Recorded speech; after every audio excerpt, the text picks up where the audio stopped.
Hello everybody, welcome to my channel.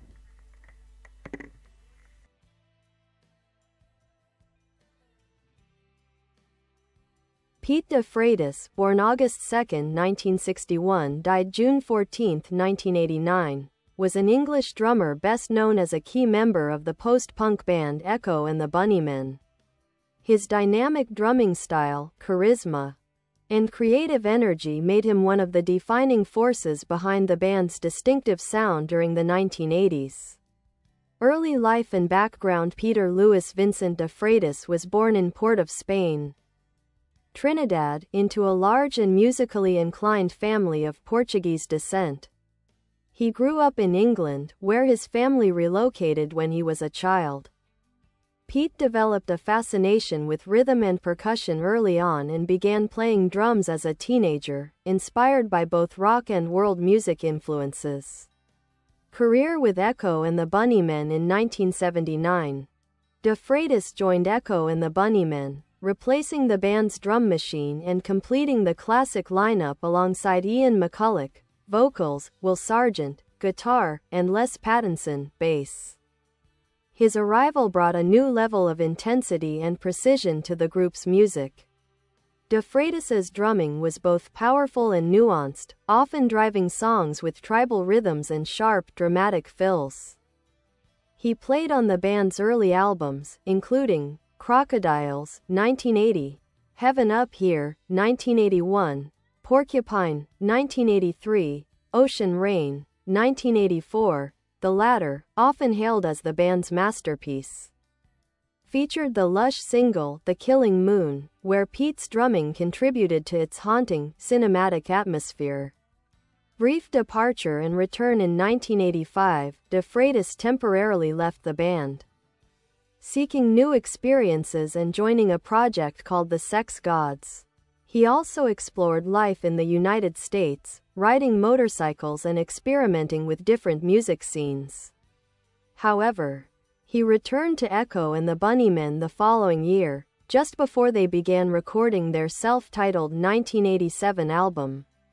Personality and legacy. Known for his fiery personality, intelligence, and adventurous spirit, Pete was considered the wild heart of the Bunnymen. His combination of technical skill and raw energy helped define the sound that made the band one of the most influential acts of the post-punk era. Musicians and fans alike have often described him as a rare talent, both a perfectionist and a free spirit behind the drum kit. Tragic death on June 14, 1989. Pete de Freitas died tragically in a motorcycle accident near Rugeley, Staffordshire, England, at just 27 years old.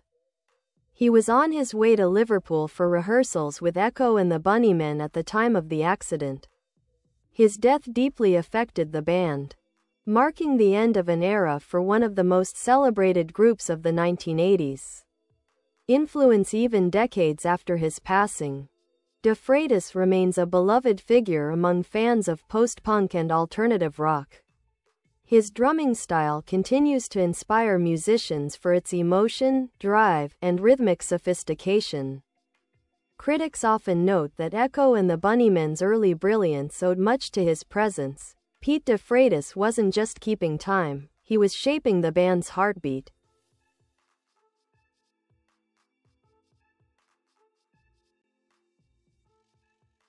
Musical style and technique. Pete de Freitas was often described as a drummer with a soul. His style combined power, elegance, and emotional sensitivity, which made him stand out among the drummers of the post-punk and new wave scenes. He drew inspiration from a wide range of influences, from the precision of Stuart Copeland, The Police, to the wild inventiveness of Keith Moon, The Who, and the groove of Tony Allen, Fela Kuti's drummer. De Freitas's playing was marked by tight, rolling tom patterns that added drama to songs like Over the Wall and The Cutter, subtle cymbal work, and a sense of restraint that gave Echo and the Bunnymen's sound a dark, cinematic mood. Live intensity. His stage presence was often electrifying, with a near hypnotic Bye bye. Thanks for watching. Bye.